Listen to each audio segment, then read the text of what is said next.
Assalamualaikum warahmatullahi wabarakatuh. Waalaikumsalam, Pak. Selamat pagi adik-adik.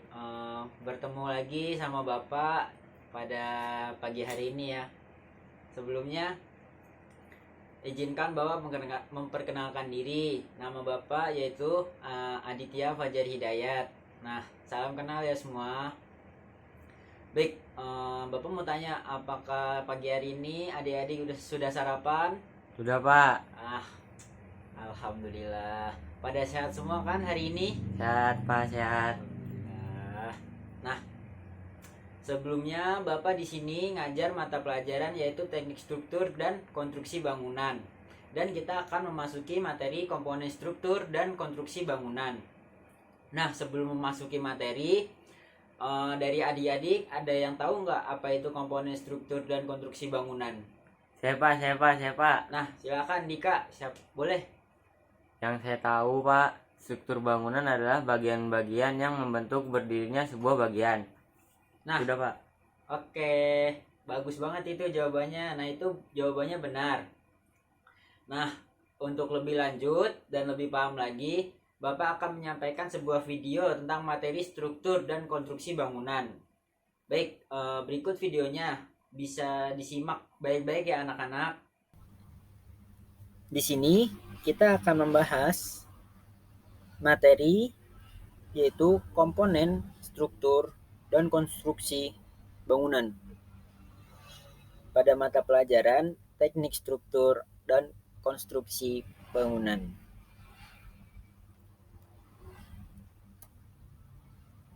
Baik, selanjutnya kita akan membahas definisi struktur dan konstruksi. Di mana yang pertama adalah struktur. Struktur adalah bagian-bagian yang membentuk bangunan seperti pondasi, roof, dinding, kolom, ring, kuda-kuda, dan atap.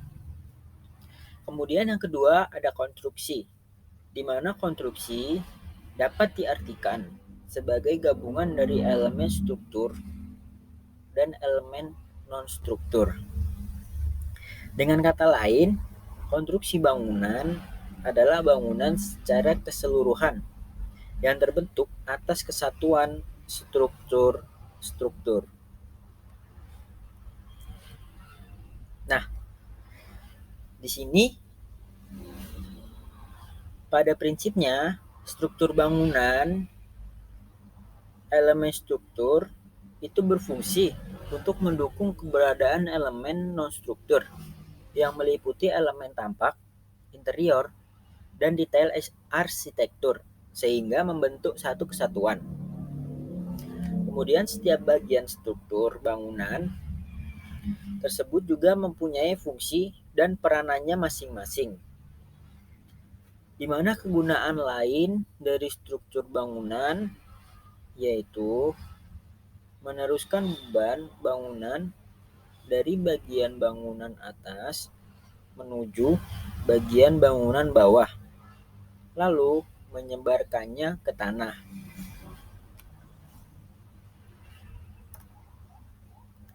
Nah, di sini komponen struktur bangunan dibagi menjadi 3, yaitu yang pertama adalah struktur bawah atau bisa disebut substruktur, yaitu bagian-bagian bangunan yang terletak di bawah permukaan tanah. Nah, bagian struktur bawah ini meliputi pondasi dan roof. Nah, kemudian yang kedua adalah struktur tengah yang merupakan bagian-bagian bangunan yang terletak di antara permukaan tanah dan di bawah atap, serta pada struktur tengah ini layak untuk ditinggali oleh manusia. Yang dimaksud struktur tengah diantaranya dinding, kolom, dan ring. Kemudian yang ketiga adalah struktur atas atau bisa disebut superstruktur, yaitu bagian-bagian bangunan yang terbentuk memanjang ke atas atau menopang atap, di mana struktur atas bangunan antara lain rangka dan kuda-kuda. Kemudian, konstruksi bangunan juga dapat diartikan sebagai kegiatan membangun sarana dan prasarana agar dapat digunakan untuk tujuan tertentu. Kegiatan konstruksi tidak terbatas pada bangunan saja, tetapi juga kegiatan lain yang berkaitan dengan proses konstruksi bangunan, seperti perencanaan desain bangunan, penelitian AMDAL, penyusunan RAB, pengadaan material, dan pengawasan yang dekat dengan proyek konstruksi. Nah, biasanya pekerjaan konstruksi di lokasi dilakukan oleh pekerja konstruksi, tukang batu, dan profesional konstruksi lainnya yang diawasi oleh mandor proyek. Kemudian selama ini semua kegiatan konstruksi akan dipantau secara berkala oleh manajer proyek, insinyur desain, ataupun arsitek proyek.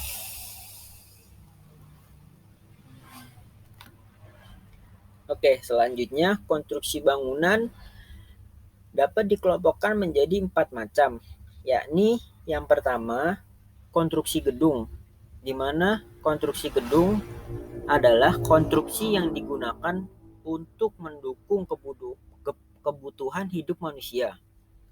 Konstruksi ini meliputi rumah, hotel, apartemen, kantor, rumah sakit, dan lain-lain. Kemudian yang kedua, ada konstruksi transportasi, di mana konstruksi ini dibuat untuk memenuhi sarana dan prasarana transportasi. Contoh konstruksi ini yaitu jalan raya, jembatan, rel, terminal, pelabuhan, stasiun, bandara, dan masih banyak lainnya. Kemudian yang ketiga adalah konstruksi air. Merupakan konstruksi yang dibangun dengan tujuan mengelola air di atas tanah. Yang termasuk konstruksi air misalnya yaitu bendungan, waduk, irigasi, drainase, parit, got, gorong-gorong, dan lain sebagainya. Kemudian yang keempat, yang terakhir adalah konstruksi khusus, di mana konstruksi bangunan yang didirikan untuk tujuan khusus. Sebagai contoh, konstruksi menara pemancar gelombang radio. Kemudian ada menara jaringan listrik, menara pemancar televisi, anjungan minyak lepas pantai, dan masih banyak lainnya. Selanjutnya, desain konstruksi bangunan yang ideal harus memenuhi persyaratan tertentu. Di antaranya, bangunan harus kuat dan tahan lama agar dapat berfungsi sesuai dengan tujuan pembuatannya. Kemudian, selain itu, pembangunannya juga harus dilakukan sesuai prinsip estetika sehingga menarik dan enak dipandang. Sama pentingnya menjaga kebersihan bangunan agar penghuninya merasa sehat dan nyaman. Termasuk juga pengaturan aliran udara dan pencahayaan yang tepat. Dan yang terakhir, yang paling penting, pembangunan ini juga harus dilakukan secara efektif dan efisien. Nah, mungkin cukup itu pemaparan materi yang dapat saya sampaikan. Sekian. Wabillahi taufik wal hidayah. Wassalamualaikum warahmatullahi wabarakatuh.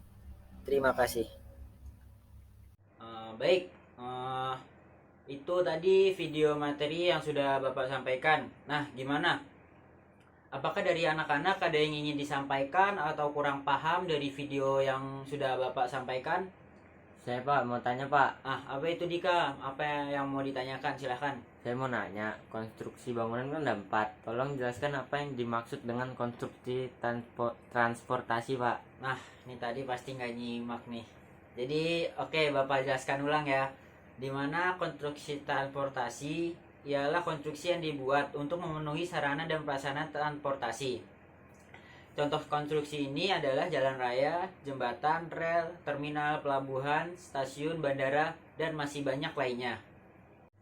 Nah, gimana itu tadi jawabannya yang dari pertanyaan Dika? Apakah sudah paham? Paham, Pak. Oke, selanjutnya. Jadi, nah semuanya gimana? Sudah paham apa belum materi yang Bapak sampaikan tadi? Paham, Pak. Sudah, Pak. Oke, nah selanjutnya Bapak akan memberi soal ya. Nanti dikerjakan dan diskusikan bersama kelompoknya. Oke, Bapak akan memberikan 5 soal ya. Silahkan dicatat dan dikerjakan nanti. Baik, soal yang pertama yaitu apakah yang dimaksud dengan struktur? Sudah? Sudah, Pak. Terus yang kedua, apakah yang dimaksud dengan konstruksi? Kemudian yang ketiga, apa kegunaan dari struktur bangunan? Yang keempat yaitu jelaskan struktur bangunan bawah. Baik, Pak. Sudah. Dan yang kelima yaitu apa yang dimaksud dengan konstruksi air. Baik, silahkan dikerjakan dulu ya. Baik, Pak. Nah, waktu pengerjaan telah selesai. Jadi, saya akan menuju kelompok Dika untuk membacakan hasil diskusinya. Nah, silahkan untuk kelompok Dika.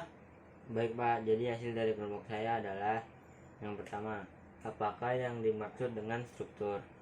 Struktur bangunan dapat diartikan sebagai bagian-bagian yang membentuk berdirinya sebuah bangunan, mulai dari pondasi, slope, dinding, kolam, ring, kuda-kuda, hingga atap. Yang kedua, apakah yang dimaksud dengan konstruksi? Konstruksi dapat diartikan sebagai gabungan dari elemen struktur dan elemen non-struktur. Yang ketiga, apakah kegunaan dari struktur bangunan? Untuk mendukung keberadaan elemen non-struktur yang meliputi elemen tampak, interior dan detail arsitektur sehingga membentuk satu kesatuan. 4. Jelaskan struktur bangunan bawah. Struktur bangunan bawah adalah bagian-bagian bangunan yang terletak di bagian permukaan tanah. Struktur bawah ini meliputi fondasi dan slope. 5. Ya, apa yang dimaksud konstruksi air? Konstruksi air adalah konstruksi bangunan yang didirikan untuk tujuan khusus. Sudah, Pak. Oke, terima kasih jawaban dari kelompok Dika. Sudah bagus ya jawabannya. Nah, di sini Bapak akan menambahkan jawaban dari kelompok diskusi Dika ya.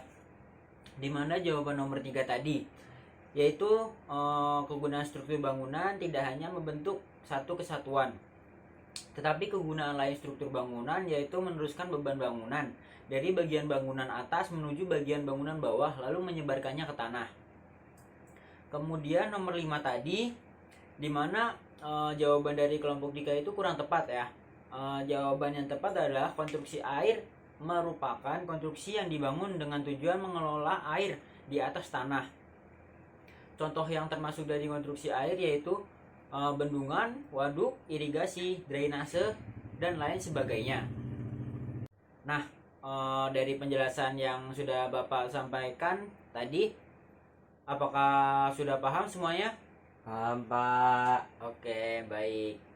Nah, berhubung kelas kita pada pagi hari ini sudah menunjukkan pukul 2 bel, yaitu sudah menunjukkan 2 jam pelajaran. Nah, untuk pekerjaan yang lainnya bisa dikumpulkan di ketua kelas ya. Nanti setelah terkumpul diberikan kepada saya. Baik, saya cukupkan sampai di sini ya pertemuan kita pada pagi hari ini. Tetap semangat dan jangan menyerah untuk terus meraih cita-cita. Sekian dari Bapak, kurang lebihnya Bapak mohon maaf. Wassalamualaikum warahmatullahi wabarakatuh. Waalaikumsalam, Pak. Terima kasih, Pak. Ya, sama-sama.